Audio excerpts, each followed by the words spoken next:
everyone, this is Dawn. Welcome to my YouTube channel.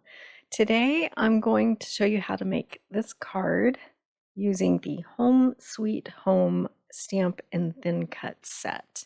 And I'm also going to show you how to make an Oxide background panel for this card. Okay, so I'm going to start out with a piece of cardstock on my glass mat, and I'm going to tack it down with some removable tape just so it stays in place while I'm blending.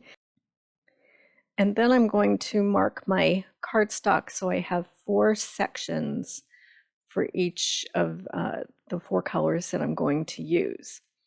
So I'm going to start out with mowed lawn, and I'm going to lay some of that color down at the base of my card. And I'm just laying some color down. I'm not going to blend yet. And then I'm going to add blueprint sketch, and I'm not going to blend it yet. I'm going to leave a little white between the colors. And then the next color is salty ocean, and I'll do the same thing. I'll leave some white between the colors. I'm just going to lay color down now, and then I'll blend everything together. And then the last color is tumbled glass. So I'm going to lay color down at the top of the card, and then I'll start drawing it down into the next darker color, salty ocean. So I'm just going to pull it down and blend them together. And then I'll start the process of going back and forth. And I'm going to take the salty ocean and blend it into the blueprint sketch. And then I'll go back with some of that tumbled glass to get that to blend together.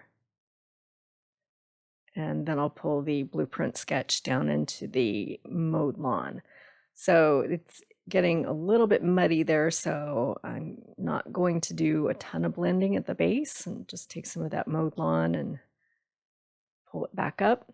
And then I'm going to take my clear shimmer brush, and I've made a puddle on my block there, and I'm just going to tap it to sprinkle some dots of shimmer around on my card, just for fun. Instead of using water to oxidize it, I'm using the shimmer brush. Okay, so let's get all that stuff out of the way. While our panel dries, I'm going to do some stamping. So I've loaded the image of the house and the word home into my MISTI. I like to use my MISTI for large stamps. And I'm going to stamp in black ink, and I'm going to be coloring these images in using my tri-blend markers. So I'm going to stamp these out, get it inked up really well. And I like using my MISTI just in case I miss a place on a large stamp. I can go back and restamp it. So as it turns out, this one worked the first time. So looks good. I'm going to move on, and I'm going to color my images in using my tri-blend markers. So I'm going to do this off screen, and then I'll come back and we can continue with creating the card. Okay, so now I have everything colored in. Now I'm going to stamp a couple more images. This will be the tree. So I've got the tree top, and I'm going to do tone on tone. I'm using avocado ink on avocado paper. Okay, so I'm just stamping that image out. And then the tree trunk and branches, I'm going to stamp in toffee ink on toffee cardstock. Okay. All right, now we're ready to bring the big shot in and cut everything out using the coordinating thin cuts. So for my card base, I've got a stitched rectangle die. I think this is from Lawn Fawn, and it's exactly 4 1/4 by 5 1/2 for the card front. So I'm just going to trim this out. So that gets rid of the edges of that cardstock base that had some concentrated color, and I've got it trimmed down to the right size for my A2 card front.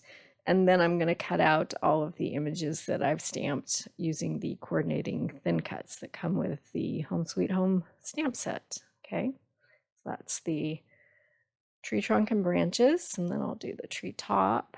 We'll cut that out.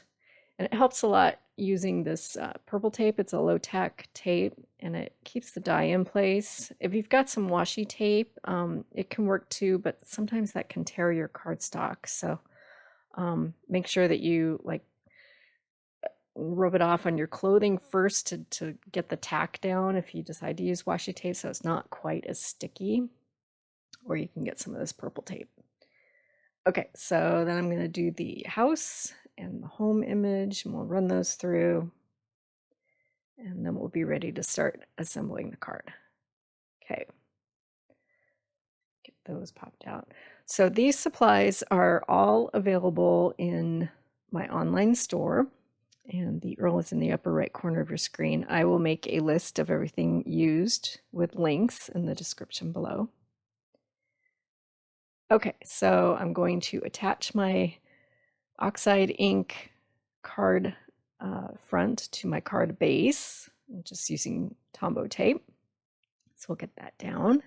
And now I'm just going to lay things out to kind of figure out where I want stuff to go on my card front. And then this sentiment that says congrats on your new, and then home, of course. I'm going to stamp the congrats on your new directly to the card front. So I'm kind of laying things out to figure out where I want to stamp that, where I want things to go, and then I'll stamp.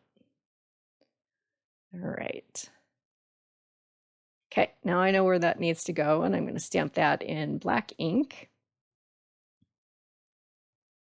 directly to the card front. Okay. All right. So now I'm going to assemble my little tree, and I'm just going to use some of this Tombow Aqua glue. I'll get that down, and then I'll glue the whole tree to the card front using tape runner. Wasn't sure if I wanted it to go in front of the house or behind the house, and ultimately I decided behind the house, because then I can pop the house using foam tape. Get that tree down, and then we will attach the house using thin foam tape.